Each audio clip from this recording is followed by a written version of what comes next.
¿A quién le dedica ese honoris causa y cuál es el mensaje de agradecimiento a esa persona? El honoris causa que hoy lo acompaña ahí, al lado. Bueno, yo creo que indudablemente, en primer lugar, a mi padre,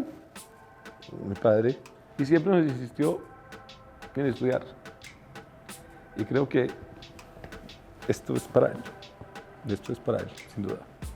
Y bueno, ahí por extensión a mi familia, a mi mamá, a mis hermanos, a mis tías, a Miriam, la mamá de mis hijos, y a mis hijos, a todo el cariño que me dieron, a la paciencia que me tuvieron, con una anécdota de cierre.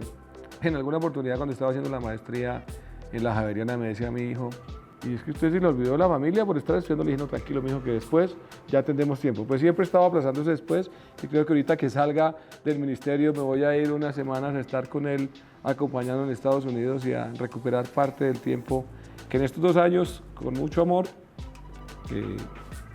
le dediqué al país.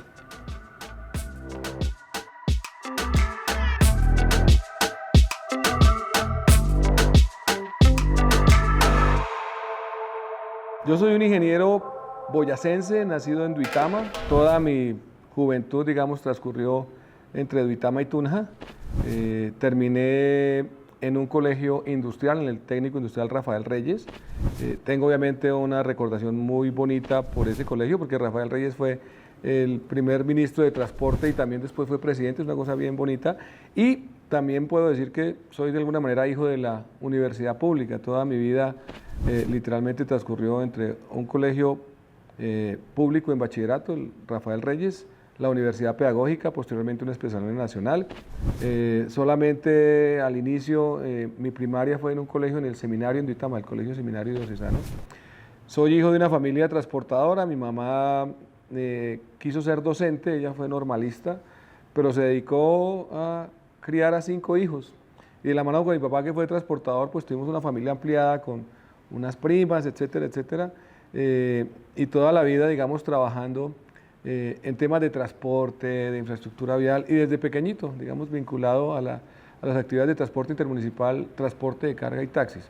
Y pues ante todo con una familia, 2 hijos ya prácticamente, el uno terminando universidad, Erika que está trabajando ya en temas de diseño, Sebastián Felipe que está en Estados Unidos estudiando ingeniería industrial, separado pero muy feliz, digamos, en la vida que tuve con estos 2 hijos y con Miriam, y con 4 hermanos que de vez en cuando me friegan la vida y me molestan porque no les resuelvo los problemas de transporte, cuando van a Yopal, o mi hermano con los temas de peajes, en fin. Yo era el mayor en la casa, ¿sí? Y digamos que eso en las familias boyacenses y en general, digamos, en las familias colombianas, le comporta aún una responsabilidad mayor, porque obviamente tiene que ser el ejemplo, el que organiza a los hermanos, y entonces todos los demás se reflejan en las cosas buenas o menos buenas que haga uno. Digamos que en eso mi mamá y mi papá, y pues mis tías con las que nosotros también nos criamos, siempre insistían que uno tenía que ser el demostrar y tratar, digamos, de hacer las cosas pues bien, haciendo caso, con juicio, y adicionalmente tratando de dejar pues buen ejemplo en la familia y en los primos. Eso es una cosa, digamos, bonita, que con el tiempo le ayuda a uno a adquirir disciplina y formación. Hay 2 elementos que me definen. El primero es que fui el primogénito de la familia, ¿sí? Junto con 3 primas más, fuimos como los mayores de esa camada de segunda generación de la familia de mi abuelito, los Triana Rodríguez. Y digamos que ese calor de hogar le da a uno unos valores de casa muy marcados.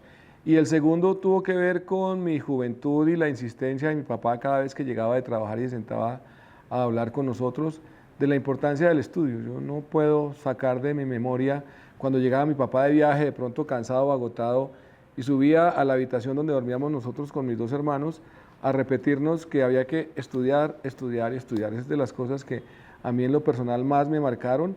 Y algo que está asociado a eso fue la vocación de lectura que mi papá desde pequeño me impregnó. En la casa nunca faltaron los libros, nunca faltaron las lecturas dominicales y el periódico El Tiempo en su momento. A veces estaba El Tiempo y El Espectador, y mi papá nos mandaba, porque no había suscripción en esa época, y él a veces estaba entre semana fuera del trabajo, y él compraba siempre los domingos cuando estaba en Duitama, me mandaba a mí a comprar El Tiempo. Entonces yo llegaba y le entregaba a él el periódico y me quedaba con las lecturas dominicales para leer los cuentos y las historias, y pues también las historietas. Y entre semana algunas veces también leía periódicos de entre semana. Los miércoles me gustaba mucho En esa época todavía creo que existe la revista Motor, ¿sí? Me encantaba leer. Y obviamente mi papá siempre tuvo en la casa libros. Es una cosa que no olvido yo cuando había que comprar, por ejemplo, enciclopedias o algo de un señor que le vendía enciclopedias todos los años. Nosotros teníamos enciclopedias universales, de botánica y libros de literatura universal que obviamente fundamentaron mi vocación por la lectura que siempre me ha acompañado. Digamos, a mí me gusta leer libros de filosofía, ¿sí? Temas asociados, por ejemplo, a historias de economía. Digamos, los economistas normalmente escriben e ilustran sus vivencias de cómo podría ser, digamos, la economía mundial. Me encanta leer a Stiglitz, me gusta leer también documentos asociados a filósofos como Zygmunt Bauman, todo lo que tiene que ver con la modernidad líquida, el amor líquido, como todo este cambio que estamos viendo hoy en día en las generaciones que están llegando a este planeta. Y me encanta también, obviamente, todo lo que esté, digamos, asociado a la filosofía estoica, todo lo que implique como esos valores que le permiten a uno, ya en este momento de vida, como tener una trascendencia, una vista un poquitico diferente de lo que es la vida, que en la práctica. Yo recuerdo que en la universidad y en el colegio me aproximé a la filosofía, pero llega un momento en la vida en que empiezo a encontrar tantas cosas asociadas a eso que le da como sentido a lo que es la existencia. Esos son como los libros que más me gustan leer. Y de autores colombianos, me encanta Ricardo Silva Romero, ¿sí? Es un autor que en lo personal me encanta leerlo y seguirlo. Hace poco leí uno de sus últimos libros, Río Muerto, creo que se llamaba, un poco malo con los títulos. Y varios de sus libros a mí me han causado, digamos, una especial motivación porque ilustra, digamos, como la Colombia contemporánea, lo que nosotros estamos viendo hoy en día, y lo narra de una manera muy bonita y aleccionadora. A uno como ser humano los valores de casa son los que lo fundan, y en la práctica todos en el fondo tenemos como seres humanos un sentido gregario de solidaridad, y a eso creo que debe uno apelar siempre en su intención de inspirar a los demás. Digamos que en la vida docente que he podido vivir, que he podido acompañar mejor, trato de inspirar a los estudiantes con esos ejemplos de vida. Uno está relativamente tratando como docente de mostrarles a los demás cómo considera o concibe que el mundo puede ser mejor, pero en la práctica tratar de moldear mejor a las personas es algo que en lo personal en la academia se puede hacer. Uno debería, como padre, dejarle al país mejores hijos, como docente, mejores estudiantes, y si tiene la posibilidad de tener opciones de gobierno, tratar de que las personas sean mejores ciudadanos. En eso, digamos, me inspiro mucho por las premisas del juramento ateniense, y es tratar de dejar ese territorio que compartimos en mejor manera que como lo recibimos, y tratar como de honrar esos valores que la sociedad en su conjunto ha considerado que son como esos activos valiosos: la solidaridad, la justicia, la equidad. Son cosas que pues en la cotidianidad tal vez a muchas personas no les dicen nada, pero que en la práctica pública se concretan en el ejercicio de tratar de que el beneficio general sea el que prime las decisiones que tomamos. La universidad pública tiene una ventaja, y es que mezcla personas de diferentes orígenes sociales, ¿sí? Más que geográficos. Es decir, en la universidad uno podía encontrarse con el hijo de un campesino, con el hijo de un industrial, con el hijo de una persona que era un alcalde o un gobernador, ¿sí? Por lo menos en la universidad que estudié, en la pedagógica, eso era una condición, digamos, cotidiana. Yo estudié con gente del norte de Boyacá, gente de Barranca Bermeja, gente de Buenaventura, gente de Mompox, ¿sí? Obviamente gente de Boyacá, de Duitama, los diferentes departamentos, pero personas con orígenes económicos muy diversos, muy diversos. Nosotros, digamos, relativamente teníamos la posibilidad de que mi papá nos podía ayudar con algunos recursos porque pues teníamos unos ingresos relativamente tranquilos, pero también tenía compañeros que literalmente vivían al día y a quienes los demás acompañamos. Entonces ahí hay un primer principio, es como esa diversidad y heterogeneidad de orígenes geográficos y económicos, y lo otro obviamente el sentido de los valores que la universidad pública le inspira a uno, ¿no? Como el trabajo social, y en la universidad pedagógica también un sello muy importante por lo que son los principios y valores de la pedagogía, ¿sí? Nuestra universidad tenía una matriz muy importante de formación en psicología, en ciencias de la educación, y obviamente la matriz tecnológica estaba con componentes de metalurgia, de ingeniería civil y de ingeniería de vías. Entonces digamos que había como una diversidad de conocimientos también bien interesantes. Para mí realmente fue un homenaje muy bonito, muy sentido. Es una generosidad de mi universidad que pues vean, digamos, en un hijo de su casa, alguien a quien reconocer por tratar de transmitirle al país y a las personas que he podido conocer y con quienes he podido trabajar y a quienes he podido formar, como esa formación que recibimos no solamente en la universidad, sino en nuestra tierra y en nuestra casa. Digamos que la formación de los boyacenses es una formación muy tranquila. Somos un departamento que hace mucho tiempo transita el posconflicto, no somos un departamento que tiene, digamos, problemas acuciantes de violencia. Tuvimos la ventaja, muchos de nosotros, de poder ir al mediodía a nuestra casa y volver porque venimos de ciudades pequeñas donde relativamente uno puede ir al colegio y volver caminando. ¿Sí? Nosotros tuvimos esa posibilidad. Nuestros campos de formación en la primaria y en el bachillerato eran sedes campestres gigantescas en donde uno podía correr y disfrutar y relativamente ir a su casa a almorzar y volver a estudiar. Teníamos las dos jornadas. Entonces, que la universidad reconozca que un hijo de la universidad pública, por su trabajo y por su ejecución de proyectos y por la oportunidad de trabajar en diferentes niveles, merece un reconocimiento, es algo que yo la verdad pues agradezco, más un poco ser como el primer honoris causa de ingeniería en la universidad es algo que también me compromete a mí mucho más con seguir aportándole a mi departamento, a mi país, y es algo que no solamente es un reconocimiento a este servidor, sino a muchos boyacenses y a muchos profesionales de la ingeniería que de manera cotidiana estamos aportando por nuestro país. Uno termina en últimas tal vez como recogiendo un reconocimiento que la universidad debería hacer de manera más frecuente a cualquier colombiano o colombiana que tenga esa misma vocación de servicio. Les decía yo ese día en la misma ceremonia que en el balance seguramente muchas de las personas que estaban allí tenían más formaciones y posibilidades de hacer una carrera y trayectoria como la mía.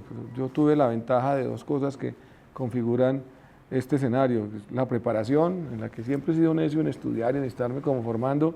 Varias veces inclusive he empezado doctorados y maestrías que no terminé, pero sigo ahí insistiendo para cerrar cosas.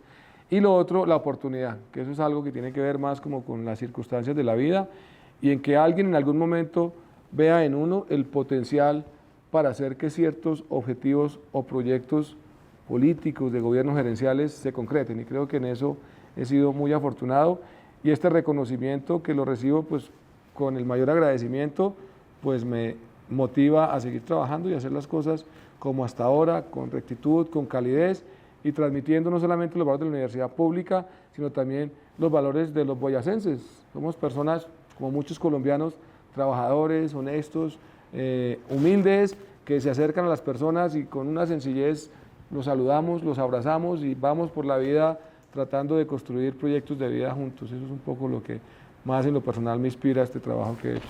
Cada vez que estoy en eventos de ese estilo, hay algo que a mí siempre me conmueve mucho y es entonar las estrofas del himno nacional. Es algo que a mí siempre, cuando empiezan a sonar, me toca muchísimo, me toca muchísimo. En el reconocimiento, pues uno incluye muchas personas. Yo, pues especialmente recuerdo, por un lado, pues a mi padre con su necesidad de que yo estudiara, también a Miriam, que yo recuerdo cuando yo estaba a puerta ya de tomar la decisión, en esa época estábamos de novios con ella, le dije, yo como que quiero estudiar idioma, y me dijo, no vaya a desperdiciar el potencial, tiene que estudiar ingeniería. Luego uno dijo que quería ser gerente de la empresa de transporte donde está su papá, pues vas a estudiar ingeniería, y ella me impulsó en esa carrera.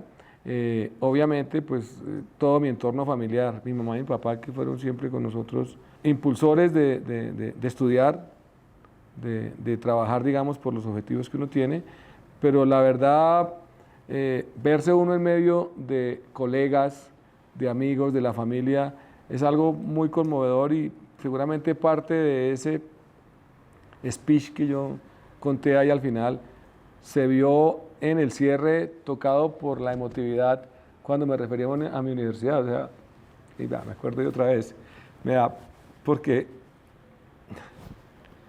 digamos que en el balance soy hijo de la universidad pública y eso a mí en lo personal me llena de mucho orgullo, muchísimo, muchísimo. Es una cosa que vale mucho para mí, muchísimo. Ahora es tal vez en mi vida la primera vez que me sucede algo que habitualmente yo evitaba o no había tenido que vivir. Y lo recuerdo con una anécdota cuando el presidente Gustavo Petro, en su momento alcalde, me invitó a acompañarlo en el IDU. Y yo le dije en su momento, cuando recibí el instituto, le dije, presidente, alcalde, le dije, yo le agradezco que me invite a ser parte del instituto y yo espero que, como en otros proyectos y cosas que he emprendido, yo pueda retirarme cuando termine la tarea, porque a mí jamás me han pedido un cargo ni me han despedido de ninguna parte.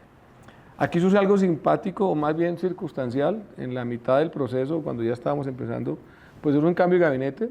Esto no me lo esperaba, ¿sí? Esto es algo que yo no esperaba. Uno normalmente planea su vida, pero hay una palabra que a mí me encanta cada vez que la leo y algunas veces la traigo en memoria, que es la serendipia. Uno planea la vida de una manera, pero por el camino van surgiendo cosas, que no es que le cambie a uno el objetivo o el destino, simplemente lo obliga a reconfigurar su estrategia. En la práctica, yo creo que he tratado como de planear mi vida de una u otra manera. Yo siempre dije, cuando llegue a los 10 años quiero tener una especialización y una maestría. En algún momento dije, quiero tener un doctorado, a eso le he puesto fechas y aplazado. Ahorita tengo un doctorado en dirección de proyectos que está suspendido con el 60% ya de créditos avanzados, que yo espero en este año que sigue poderlo terminar para cerrar, digamos, un ciclo que quiero también como ejemplo para mis hijos. Pero también, además de esa planeación, ha habido circunstancias en mi vida que me han obligado, como muchos de nosotros, a cambiar la estrategia, ¿sí? A reconfigurarme, y creo que en eso el poderse uno adaptar a esa condición cambiante de la vida y tratar de capitalizar en positivo todos los aprendizajes es lo que me ha permitido a mí fluir por la vida, siendo feliz, tocando a muchas personas, recibiendo afecto de muchas personas, y así como he podido moldear algunos caracteres y algunas personas y tratar como dejar una enseñanza en mi vida, también hay muchas personas y circunstancias que me han moldeado. Yo suelo decir que al final nosotros terminamos siendo una masa amorfa que se va moldeando con el cariño y el afecto de las personas que nos conocen, y que por el camino se va llenando de afectos, se va llenando de valores, y en últimas termina siendo el reflejo de la sociedad y de las personas que lo han acogido, ¿sí? Si uno ha sido afortunado en contar con espacios de amor, de cariño, de respeto, de crecimiento y de formación, seguramente es un mejor ser humano.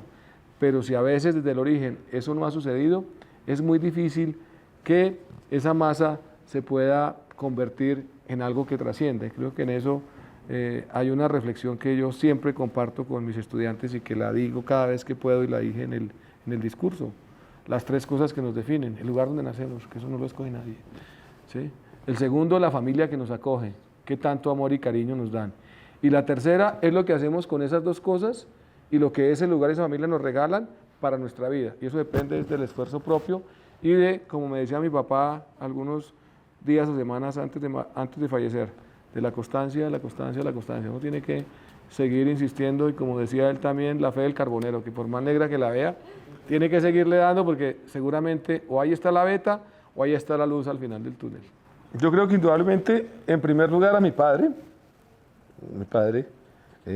un transportador que toda la vida desde pequeño estuvo, como decía él, y me acuerdo con mucha nostalgia, tirando aro en las calles de Duitama. Esa es una frase que muchos de ustedes no saben qué es tirar aro. Tirar aro es que cogen de las llantas la parte interna, los niños de la calle, los gamincitos, y sacan eso, y con un palito. Mi papá tiró aro de peladito porque él a los tal vez 7, 8 años se fue de la casa de la familia que lo alojó y abrió su vida al mundo. Se casó, tuvo unos hijos y siempre nos insistió en estudiar. Y creo que esto es para él, sin duda. Y bueno, ahí por extensión a mi familia, a mi mamá, a mis hermanos, a mis tías, a Miriam, la mamá de mis hijos, y a mis hijos, a todo el cariño que me dieron, a la paciencia que me tuvieron, con una anécdota de cierre.